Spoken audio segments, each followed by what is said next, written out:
Praise the Lord. இன்றைய தியானம் லூக்கா 1:46 முதல் 55 வரை. அப்பொழுது மரியாள், என் ஆத்துமா கர்த்தரை மகிமைப்படுத்துகிறது. என் ஆவி என் இரட்சகராகிய தேவனில் களிகூர்கிறது.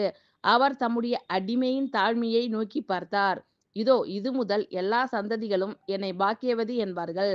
வல்லமை உடையவர் மகிமையானவைகளை எனக்கு செய்தார். அவருடைய நாமம் பரிசுத்தமுள்ளது. அவருடைய இரக்கம் அவருக்கு பயந்து இருக்கிறவர்களுக்கு தலைமுறை தலைமுறைக்கும் உள்ளது. தம்முடைய புயத்தினாலே பராக்கிரமம் செய்தார். இருதய சிந்தையில் அகந்தை உள்ளவர்களை சிதறடித்தார். பலவான்களை ஆசனங்களிலிருந்து தள்ளி தாழ்மையானவர்களை உயர்த்தினார். பசி உள்ளவர்களை நன்மைகளினால் நிரப்பி ஐசுவரியம் உள்ளவர்களை வெறுமையாய் அனுப்பிவிட்டார். நம்முடைய பிதாக்களுக்கு அவர் சொன்னபடியே ஆபிரகாமுக்கும் அவன் சந்ததிக்கும் என்றென்றைக்கும் இரக்கம் செய்ய நினைத்து தம்முடைய தாசனாகிய இஸ்ரவேலை ஆதரித்தார் என்றாள். அப்பொழுது மரியாள், என் ஆத்துமா கர்த்தரை மகிமைப்படுத்துகிறது. என் ஆவி என் இரட்சகராகிய தேவனில் களிகூர்கிறது. அவர் தம்முடைய அடிமையின் தாழ்மையை நோக்கி பார்த்தார்.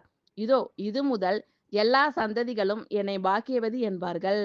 வல்லமை உடையவர் மகிமையானவைகளை எனக்கு செய்தார். அவருடைய நாமம் பரிசுத்தமுள்ளது. அவருடைய இரக்கம் அவருக்கு பயந்து இருக்கிறவர்களுக்கு தலைமுறை தலைமுறைக்கும் உள்ளது. தம்முடைய புயத்தினாலே பராக்கிரமம் செய்தார். இருதய சிந்தையில் அகந்தை உள்ளவர்களை சிதறடித்தார். பலவான்களை ஆசனங்களிலிருந்து தள்ளி தாழ்மையானவர்களை உயர்த்தினார். பசி உள்ளவர்களை நன்மைகளினால் நிரப்பி ஐசுவரியம் உள்ளவர்களை வெறுமையாய் அனுப்பிவிட்டார்.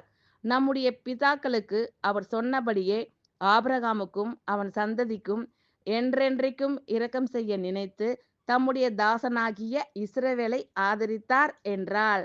ஆமென். Thank you Lord. கர்த்தர் உங்கள் அனைவரையும் ஆசீர்வதிப்பாராக. God bless you all.